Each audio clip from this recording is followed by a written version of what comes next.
Dear student, good morning.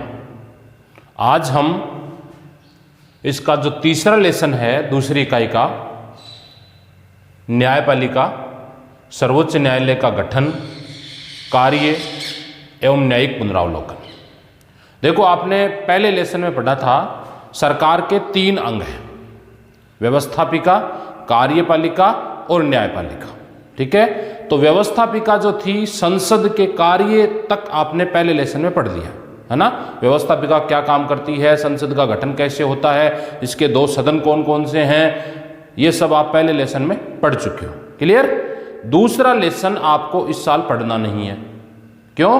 क्योंकि माध्यमिक शिक्षा बोर्ड राजस्थान अजमेर ने इस कोरोना संकट को देखते हुए, ध्यान में रखते हुए 40% सिलेबस में इसको हटा दिया गया। ठीक है, अब इसका तीसरा लेसन है। तो सरकार का तीसरा अंग है न्यायपालिका। काम क्या है न्यायपालिका का?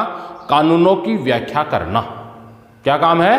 कानूनों की व्याख्या करना और न्याय प्रदान करना। अब देखो, भारत में जो न्याय व्यवस्था अपनाई गई है वो पिरामिड अनुसार अपनाई गई है ना। पिरामिड अनुसार का मतलब ये हुआ कि सबसे ऊपर भारत का एक न्यायालय है, सर्वोच्च न्यायालय, जो दिल्ली में स्थित है। कहाँ स्थित है? दिल्ली में स्थित है। सर्वोच्च न्यायालय के बाद में अलग अलग राज्यों के अलग अलग न्यायालय हैं। ठीक है, जैसे राजस्थान का अलग है, गुजरात का अलग है, उत्तर प्रदेश का अलग है। तो अलग अलग राज्यों के अलग अलग न्यायालय हैं, है ना।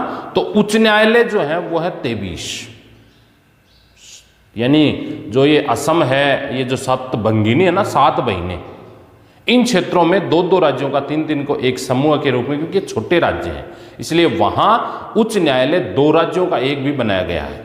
नहीं तो राज्य राजस्थान में 28 है ना, और 9 केंद्र शासित प्रदेश है। यदि सबके अलग अलग होते तो उच्च न्यायालय ज्यादा होते, लेकिन उच्च न्यायालय कम होने का कारण है कि 2 या 2 से अधिक राज्यों का एक उच्च न्यायालय भी हो सकता है, क्योंकि न्यायिक व्यवस्था है वो संपूर्ण देश में सर्वोच्च न्यायालय के अधीन चलेगी। तो देखो, सबसे ऊपर होता है सर्वोच्च न्यायालय, है ना। सबसे ऊपर का न्यायालय कौन सा है भाई? सर्वोच्च न्यायालय, एक काम। इसके बाद में आते हैं विभिन्न राज्यों के उच्च न्यायालय, विभिन्न राज्यों के उच्च न्यायालय, है ना। तो उच्च न्यायालय प्रत्येक राज्य में हो ऐसा जरूरी नहीं है। 2 या 2 से अधिक राज्यों का भी एक उच्च न्यायालय हो सकता है। जैसे सप्तभंगिनी जो है, 7 बहिनें हैं, है ना। भारत के जो पूर्वोत्तर राज्य हैं उसे सप्तभंगिनी कहा जाता है। और ये सप्तभंगिनी, यानी कई बार प्रश्न आता है सप्तभंगिनी 7 राज्य कौन कौन से हैं? तो देखो, द्विम, मैत्रियम और नात्री, ये 7 राज्य हैं, सप्तभंगिनी के नाम से जाने जाते हैं। ये किसके नाम से जाने जाते हैं? सप्तभंगिनी। द्विम असम और अरुणाचल प्रदेश, है ना, असम और अरुणाचल प्रदेश। ठीक। मैं मिजोरम, मणिपुर और मेघालय, नागालैंड और त्रिपुरा। हो गए 7। 1 2 2 2 और 3 5 और 2 7, ये 7 राज्य हैं। इसके अलावा जैसे गोवा छोटा है तो वहां राज्य बनाने की जरूरत, वो सर्वोच्च न्यायालय स्थापित नहीं किया। मतलब सर्वोच्च न्यायालय स्थापित करने का जो मुख्य काम है इन्होंने किया है वो है मतलब है कि वहां की शासन व्यवस्था सुव्यवस्थित तरीके से संचालित हो सके। ठीक है, तो ये हो गए ज्यादा। तो इसका मतलब ये पिरामिड हुआ ना, पहला ये हुआ, इसके बाद में ये हुए उच्च न्यायालय। ठीक है, उच्च न्यायालय के अधीन जिला न्यायालय, प्रत्येक जिले में एक जिला न्यायालय होगा। ठीक है, इसके बाद में होगा जिला न्यायालय। अब जिला न्यायालय प्रत्येक जिले का एक होगा तो संख्या बढ़ गई ना। जिला न्यायालय के बाद में लास्ट में आता है आपके खंड न्यायालय,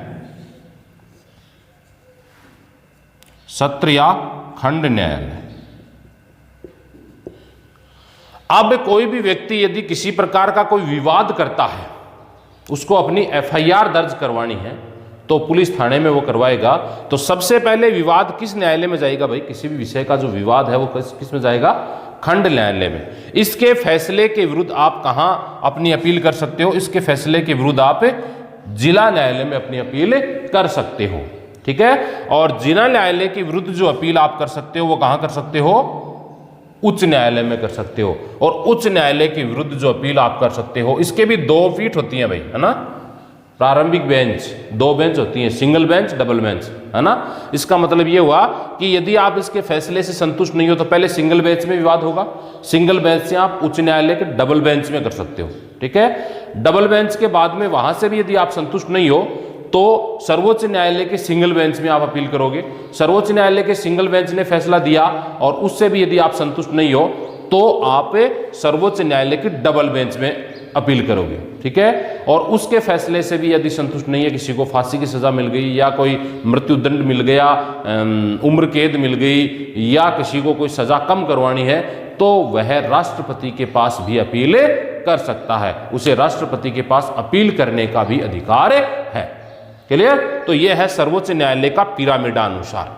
अब हम बात करते हैं भारत में जो सर्वोच्च न्यायालय स्थापित किया गया है वो कब स्थापित किया गया और इसके कार्य क्षेत्र क्या क्या हैं। तो देखो, सर्वोच्च न्यायालय की स्थापना वैसे तो भारत शासन अधिनियम 1935, है ना, आप पढ़ चुके हो ना, भारत शासन अधिनियम 11वीं क्लास में आप पढ़ के आए हो। भारत शासन अधिनियम 1935 में सर्वोच्च न्यायालय की स्थापना की गई थी और इसी न्यायालय को आगे व्यवहारिक रूप में लाने के लिए 1950 में पूर्णतः इसको लागू कर दिया गया था, ठीक है। और इसका जो प्रथम न्यायाधीश बना, सर्वोच्च न्यायालय का जो प्रथम न्यायाधीश था वो था हीरालाल जे कानिया। हीरालाल जे कानिया, ये सर्वोच्च न्यायालय का प्रथम मुख्य न्यायाधीश था, ठीक है। तो अब बात करते हैं कि भारत के जो मुख्य न्यायाधीश है उसके क्या क्या काम है। वर्तमान में कौन भारत का सर्वोच्च न्यायालय का मुख्य न्यायाधीश है, ये आप अपने आप ढूंढ के याद करोगे, क्योंकि हर प्रश्न यदि आपको बता दिया जाता है तो उसके बाद उस पर आप विचार नहीं करते हो। तो ये प्रश्न आपको कमेंट में भी डालना है कि सर्वोच्च न्यायालय का वर्तमान न्यायाधीश कौन है। यदि आपको नहीं आता है तो कल मैं आपको बता दूंगा सर्वोच्च न्यायालय का, लेकिन एक बार आपको सर्च करना है कि सर्वोच्च न्यायालय का मुख्य न्यायाधीश वर्तमान में कौन है।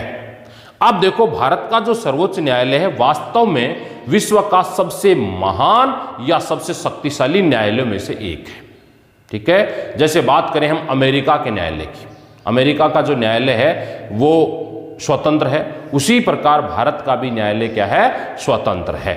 अपनी अनुसार यानी सरकार से उसको पूर्णतः पृथक किया गया है, जिसकी स्थापना 1950 में जब संविधान लागू हुआ 50 में। हालांकि इसकी स्थापना की बात करें प्रारंभिक दौर में, जहां आज सर्वोच्च न्यायालय चल रहा है, उसकी स्थापना भारत शासन अधिनियम 1935 में हो चुकी थी।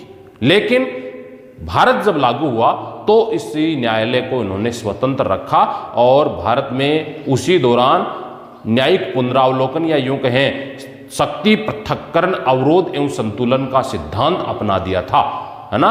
भारत के जो संविधान निर्माता थे उन्होंने कौन सा सिद्धांत अपनाया था, शक्ति पृथक्करण, अवरोध एवं संतुलन सिद्धांत। इसका मतलब यह हुआ कि व्यवस्थापिका अपना काम करेगी, कार्यपालिका अपना काम करेगी और न्यायपालिका अपना काम करेगी। लेकिन यदि दोनों में किसी प्रकार का कोई गतिरोध होता है, या यूं कहें कि यदि एक व्यवस्थापिका, कार्यपालिका, न्यायपालिका से या सरकार के किसी एक अंग ने गलत रास्ता अपनाने का प्रयास करता है, यदि गड़बड़ी करने का प्रयास करता है, गलत करने का प्रयास करता है, तो दो अंग जो है सरकार के वो मिलकर किसी तीसरे पर नियंत्रण करते हैं। इसे अवरोध एवं संतुलन सिद्धांत कहते हैं, ताकि सही रास्ते पर चल सके या यूं कहें सही न्याय कर सके, न्याय की व्यवस्था है वो सुव्यवस्थित तरीके से संचालित हो सके, है ना। अधिकारों की सुरक्षा, इसका अब काम क्या है भाई, सर्वोच्च न्यायालय का क्या काम करेगा सर्वोच्च न्यायालय। सबसे पहले आपने पढ़ा था सर्वोच्च न्यायालय के मुख्य काम। देखो, अब पहली बात तो है ये अनुच्छेद 32 आपने पढ़ा है, हालांकि पढ़ा तो क्या आपके सिलेबस से हटा दिया गया, पाठ्यक्रम से हटा दिया। अनुच्छेद 32 है वो है संवैधानिक उपचारों का अधिकार, है ना, संवैधानिक उपचारों का अधिकार। और अंबेडकर महोदय ने कहा है, यदि कोई मुझसे ये पूछे कि इसका कौन सा उपबंध ऐसा है संविधान का कि जिसके बिना अधिकार शून्य प्राय हो जाएगा, तो मैं इस अनुच्छेद को छोड़कर किसी और अनुच्छेद की ओर इशारा नहीं करूंगा। यह बात अंबेडकर महोदय ने किस अनुच्छेद के लिए कही है? अनुच्छेद 32 के लिए कही गई है। ठीक है, और अनुच्छेद 32 क्या है? संवैधानिक उपचारों का अधिकार है। संवैधानिक उपचारों का अधिकार का मतलब यह है, ऊपर जो आपको 5 अधिकार मिले हुए हैं, समानता का अधिकार, स्वतंत्रता का अधिकार, शोषण के विरुद्ध अधिकार, धार्मिक स्वतंत्रता का अधिकार, संस्कृति और शिक्षा का अधिकार, ये जो 5 अधिकार हैं, यदि इन 5 अधिकारों का हनन होता है तो ऐसी स्थिति में भारतीय संविधान के अनुच्छेद 32 के तहत 5 प्रकार के लेख जारी करके, है ना, 5 प्रकार के लेख जिसे कहते हैं रिटे, है ना, 5 प्रकार के लेख जारी करके मूल अधिकारों की सुरक्षा प्रदान करता है ना। तो सर्वोच्च न्यायालय का पहला काम क्या हुआ भाई? पहला काम हुआ कि मानव को जो मूल अधिकार मिले हैं, मनुष्य को जो मूल अधिकार मिले हैं, उन मूल अधिकारों का यदि हनन होता है तो ऐसी स्थिति में उनको लागू करवाना, उनकी सुरक्षा प्रदान करने की जिम्मेदारी किसकी है भाई? सर्वोच्च न्यायालय की है। कितने प्रकार के लेख जारी करके? 5 प्रकार के, बंदी, प्रत्यक्षीकरण, परमादेश, अधिकार पर्चा, उत्प्रेषण लेख, ये जो 5 प्रकार के लेख जारी करके मूल अधिकारों को सुरक्षित करने का काम करता है। पहला काम तो इसका ही है। क्लियर? नंबर 2, संविधान की व्याख्या करता है। दूसरा काम क्या करता है भाई? ये संविधान की व्याख्या का काम भी कौन करता है? सर्वोच्च न्यायालय करता है। मान लो भारत में संघात्मक शासन व्यवस्था अपनाई गई है। भारत में कौन शासन व्यवस्था अपनाई गई है? संघात्मक शासन व्यवस्था अपनाई है। और संघात्मक शासन व्यवस्था से तात्पर्य है शक्तियों का विभाजन होता है। कुछ शक्तियां केंद्र के पास होती हैं, कुछ शक्तियां राज्यों के पास होती हैं, और राज्य सरकारें, स्वायत्त शासित जो संस्थाएं हैं, आपकी ग्राम पंचायत है, पंचायत समिति है, जिला परिषद है, उसी प्रकार नगर पालिका है, नगर परिषद है, नगर निगम है, छावनी बोर्ड है। ठीक है, इनको भी अधिकार प्रदान करती है, और ये भी अपने हिसाब से क्या करते हैं भाई? कानून निर्माण का कार्य करते हैं। क्लियर? अब देखो, भारत में संघीय शासन व्यवस्था अपनाई गई है, और संघीय शासन में देखो 2 राज्यों के मध्य कोई विवाद हो जाए किसी विषय को लेकर, कितने राज्यों के मध्य? 2 या 2 से अधिक के मध्य भी हो सकता है। 2 या 2 से अधिक राज्यों के मध्य किसी विषय को लेकर यदि कोई विवाद हो जाए, कोई भी विषय हो सकता है, उस विषय को लेकर यदि विवाद हो जाए तो उस विवाद को कौन सुलझाएगा? सर्वोच्च न्यायालय सुलझाएगा। इसके अलावा 2 या 2 से अधिक राज्य और केंद्र शासित प्रदेश और केंद्र सरकार के मध्य कोई विवाद हो जाए किसी विषय को लेकर, तो ऐसे विवादों को सुलझाने का काम भी कौन करता है? सर्वोच्च न्यायालय करता है। यानी 2 या 2 से अधिक राज्यों के मध्य कोई विवाद हो जाए, अथवा केंद्र सरकार और राज्य सरकार के मध्य कोई विवाद हो जाए, तो ऐसे विवादों को सुलझाने का काम कौन करता है? सर्वोच्च न्यायालय करता है। एक देखो, भारतीय संविधान के अनुच्छेद 14 में, है ना, एक समानता का अधिकार है। कौन सा अधिकार है भाई? अनुच्छेद 14 में समानता का अधिकार है, और इसमें आपने पढ़ा है विधि के समक्ष समानता। विधि के समक्ष समानता, इसका क्या तात्पर्य है? विधि के समक्ष समानता से कानून की नजर में सभी लोग बराबर हैं। किसी भी प्रकार की जाति, धर्म, भाषा, संस्कृति, वर्ण, वर्ग, जन्म स्थान और लिंग के आधार पर भेदभाव नहीं किया जाना, यदि ये वास्तविक रूप से लागू नहीं होता है ना, विधि के समक्ष समानता या कानून की नजर में सब लोग समान हैं, इसको वास्तविक रूप में यदि लागू नहीं होता है तो इसको लागू करवाने का काम भी कौन करता है? सर्वोच्च न्यायालय करता है। क्योंकि भारत में अनेक जाति के लोग हैं, अनेक धर्मों के लोग हैं, अनेक प्रकार की भाषाएं बोली जाती हैं, पुरुष और स्त्रियों के आधार पर श्रम विभाजन कर रखा है। ये काम पुरुष करेंगे, ये स्त्रियां करेंगी। हालांकि आज के टाइम में इसका जो विभाजन है वो धीरे धीरे कम होता जा रहा है। विभाजन की प्रक्रिया धीरे धीरे कमजोर पड़ती जा रही है, और स्त्रियों को भी पुरुषों के बराबर अधिकार मिले हुए हैं। तो इनके मध्य समानता स्थापित करना, कानून की रक्षा करना, उनको अधिकार दिलाना, ये सब काम कौन करता है? भारत का सर्वोच्च न्यायालय करता है। इसके अलावा एक बात और है इसकी, लोकतंत्र का प्रहरी है ये, है ना। लोकतंत्र में जनता का शासन होता है। किसका शासन होता है भाई? लोकतंत्रात्मक शासन व्यवस्था में जनता का शासन होता है। और जनता के शासन में यदि किसी प्रकार का कोई भी विवाद होता है, किसी व्यक्ति का कोई शोषण होता है या उसके साथ विधि के समक्ष समानता की बात नहीं होती है, कानून के नज़र में उसे अपमानित करने का प्रयास किया जाता है, तो ऐसी स्थिति में सर्वोच्च न्यायालय है उनके अधिकारों की सुरक्षा प्रदान करता है। ये था आपका सर्वोच्च न्यायालय के प्रमुख कार्य, है ना। तो इसके मुख्यतः 3 कार्य हैं। नंबर 1, मूल अधिकारों की रक्षा करता है। नंबर 2, संविधान की व्याख्या करता है। नंबर 3, 2 या 2 से अधिक राज्यों के मध्य या 2 से अधिक राज्य और केंद्र शासित प्रदेशों के मध्य अथवा केंद्र सरकार और राज्यों के मध्य किसी विषय पर कोई विवाद हो जाए तो उस विवाद को सुलझाने का काम भी सर्वोच्च न्यायालय का है। और चौथा इसका काम है लोकतंत्र की सुरक्षा प्रदान करना, लोकतंत्र की रक्षा करना। लोकतंत्र में सभी लोगों को सम्मान कैसे माना जाए यह तय करना किसका अधिकार है? सर्वोच्च न्यायालय का अधिकार है, या ये सर्वोच्च न्यायालय इन प्रकार के कार्य करता है। अब है भारत की न्यायपालिका को स्वतंत्रता कैसे दी जा सकती है और उसकी स्वतंत्रता को सुरक्षित कैसे बनाया जा सकता है ना। तो देखो, न्यायपालिका की स्वतंत्रता के लिए भारत में कौन कौन से प्रावधान किए गए हैं, यानी उसकी स्वतंत्रता को कैसे सुरक्षित रखा जाए, इसके लिए क्या क्या प्रावधान भारत सरकार द्वारा या भारतीय संविधान द्वारा किए गए हैं। तो देखो, पहली शर्त क्या है भाई? न्यायपालिका की, प्रश्न आता है, न्यायपालिका की स्वतंत्रता, न्यायपालिका की स्वतंत्रता, है ना। न्यायपालिका की स्वतंत्रता को बनाए रखने के लिए,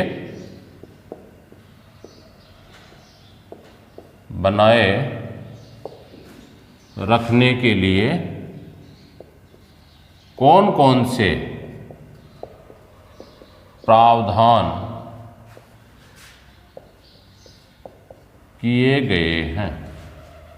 सरकार ऐसा कौन कौन सा प्रयास करती है जिसे भारत की न्यायपालिका है वो स्वतंत्र रूप से कार्य कर सके या स्वतंत्र रहकर कार्य कर सके, है ना। दलगत राजनीति से वह दूर रहे और शासन का सुव्यवस्थित तरीके से उसे संचालित किया जा सके। तो देखो, भारतीय संविधान में न्यायपालिका की स्वतंत्रता के लिए अनेक प्रावधान किए गए हैं, है ना। अनेक प्रावधान कौन सा है? सबसे पहला काम है न्यायाधीशों की नियुक्ति या इनका निर्वाचन, है ना। न्यायाधीशों की नियुक्ति,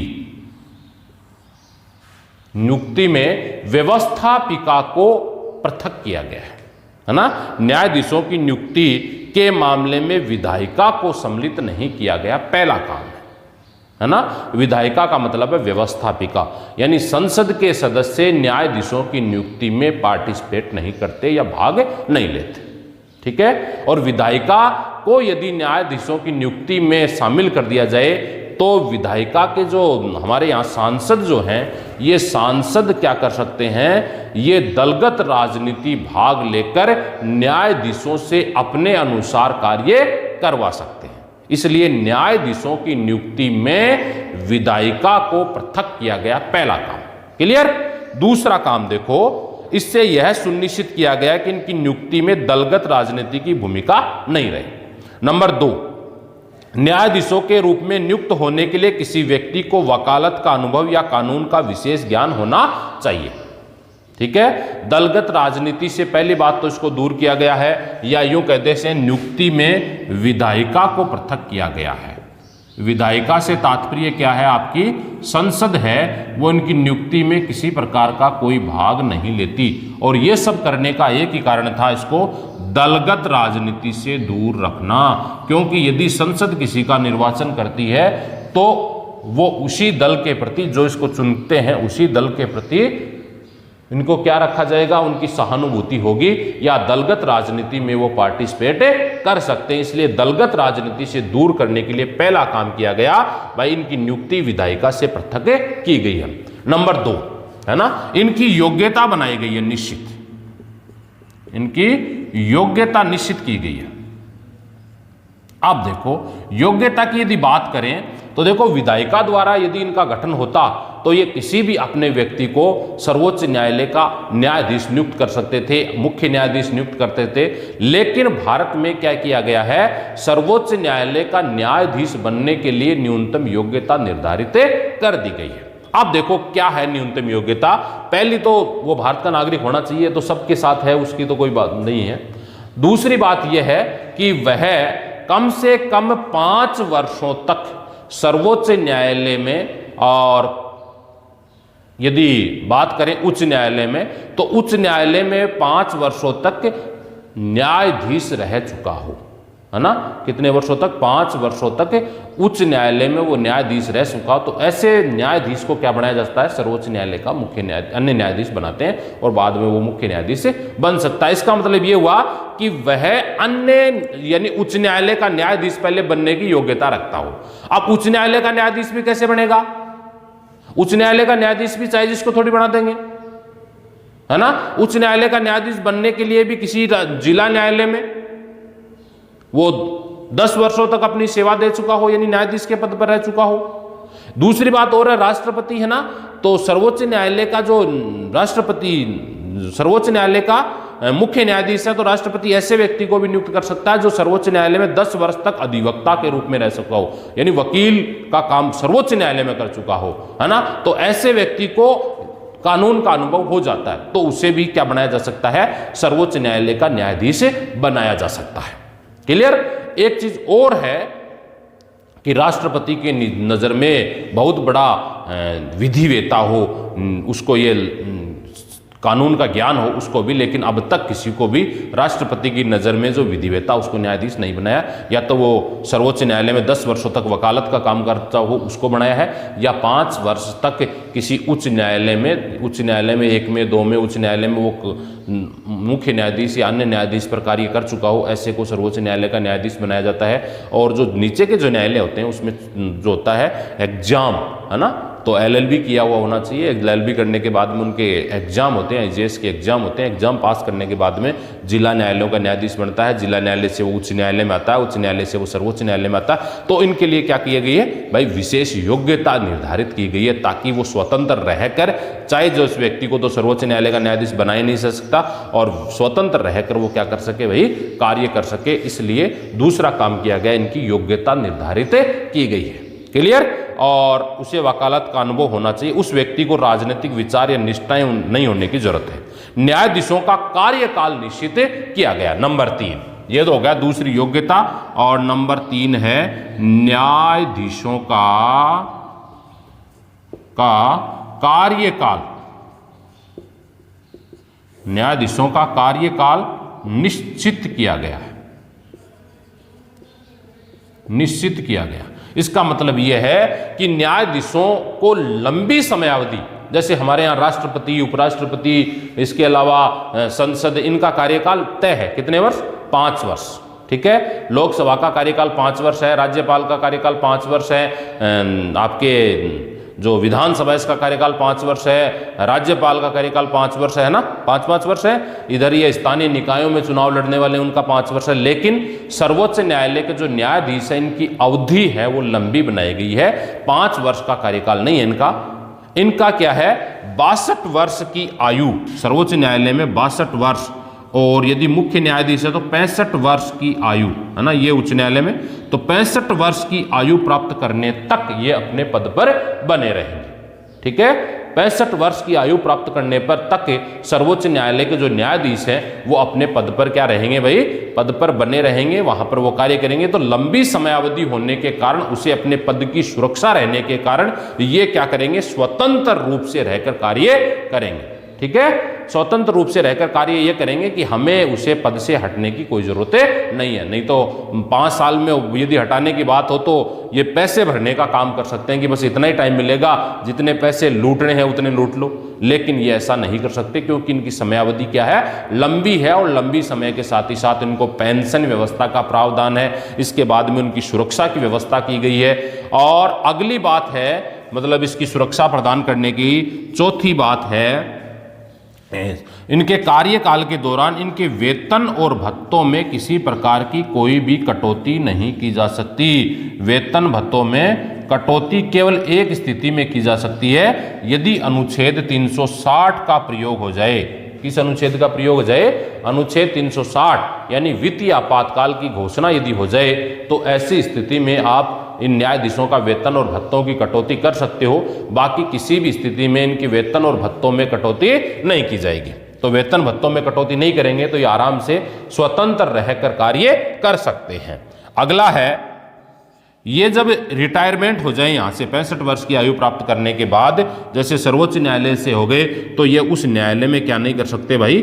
वकालत नहीं कर सकते। यानी रिटायरमेंट के बाद उसके वकालत पर रोक है। यदि ये वकालत करेंगे तो जो इनके अधीन जो न्यायाधीश थे, काम करने वाले जो न्यायाधीश थे, वो इनके एवज में आ सकते हैं, उनके बहकावे में आ सकते हैं। इसलिए इन्होंने क्या किया है कि इनकी वकालत पर, सर्वोच्च न्यायालय की वकालत पर क्या लगा दिए? सर्वोच्च न्यायालय अब मतलब वकालत का काम नहीं कर सकते। यदि ये गड़बड़ करते हैं, एक और नियंत्रण है, यदि ये गड़बड़ करते हैं तो विधायिका द्वारा, यानी ये कदाचार में, दुराचार में, भ्रष्टाचार में लिप्त पाए जाते हैं, तो विधायिका द्वारा महाभियोग प्रक्रिया के द्वारा इनसे पद से पदमुक्त भी किया जा सकता है, यानी उनको पद से हटाया भी जा सकता है। इस प्रकार हम कह सकते हैं कि इसके अलावा एक काम और है, इन्होंने मतलब छठा ये वकालत, सातवां काम इसका एक और है कि यदि सर्वोच्च न्यायालय के मुख्य न्यायाधीश या अन्य न्यायाधीश ने कोई फैसला सुना दिया तो इसके फैसले के विरुद्ध आप उनके किसी भी न्यायालय में आप इनके विरुद्ध वाद दायर नहीं कर सकते। वाद दायर का मतलब इसके फैसले के विरुद्ध आप किसी न्यायालय में ये जाकर नहीं कह सकते इन्होंने गलत फैसला सुना दिया। हालांकि उच्च न्यायालय में अपील जरूर कर सकते हो आप, लेकिन इससे किसी प्रकार की कोई सजा, इन्होंने गलत भी सुना दिया तो भी इन्हें किसी प्रकार की कोई सजा या इनके विरुद्ध कोई वाद है वो उस फैसले के विरुद्ध नहीं हो सकता, ताकि ये स्वतंत्र और निष्पक्ष रहकर कार्य कर सके। ये है न्यायाधीशों की स्वतंत्र बनाए रखने के प्रयास, यानी भारत का जो सर्वोच्च न्यायालय है वो किस प्रकार से स्वतंत्र रहकर कार्य कर सके, इसके संबंध में कौन कौन से प्रावधान किए गए हैं।